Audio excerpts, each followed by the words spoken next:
If Obama has his way, we will not be able to use U.S. military forces without Russian and Chinese approval. You heard right. That's what we're talking about in today's video. It's unbelievable.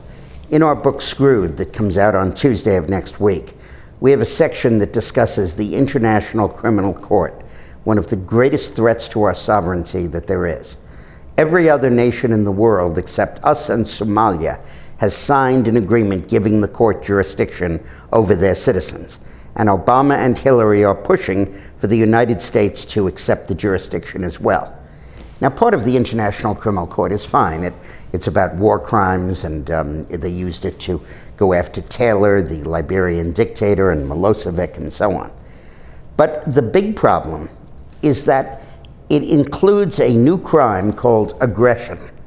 And the crime of aggression is defined as going to war using military force without the approval of the United Nations.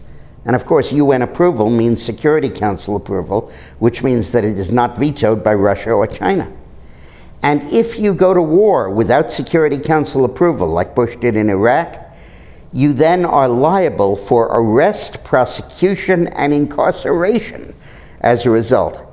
When Bush was going to travel to Switzerland to accept an award 2 years ago, he canceled the trip because Switzerland was a signatory to the International Criminal Court, and there was an arrest warrant out for him, and he was worried he would be arrested.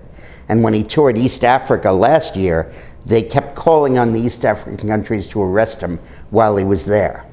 Now, if the United States signs this criminal court agreement, the President, the Vice President, the Defense Secretary, the Secretary of State, perhaps even the Chief of Staff commanders are going to be subject to arrest and imprisonment if they go to war without United Nations approval.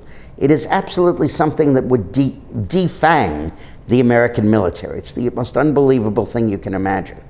And by the way, the International Criminal Court has no trial by jury, no right to confront your accusers, no right to a speedy trial, no limits on search and seizure, no privilege against self-incrimination, none of the things that are in the Bill of Rights that we have.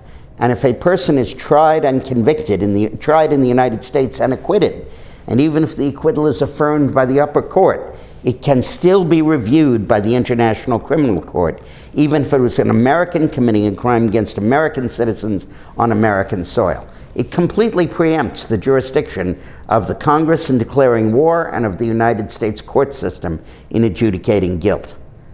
This is all spelled out along with a whole variety of other treaties that are deadly in their implication that Obama is pushing in the final months of his presidency in our book, Screwed. He knows he's going to be defeated. And he and Secretary of State Clinton and the Democratic majority in the Senate are determined to ram through 6 or 7 of these treaties that will bind his successors. And I do mean bind. Once a treaty is signed and ratified by the United States Senate, it has the force of a constitutional amendment. The courts are obliged to follow it. The Congress cannot repeal it.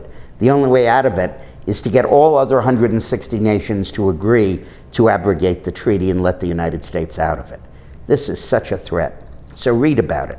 Buy my book, Screwed, that Eileen and I wrote. It's on dickmorris.com. And while you're there, if you feel like it, click, and I'll send you a personalized and signed bookplate you can put in the book. I've been doing them all week, and my illegible handwriting, I'll say to you your names and sign my own.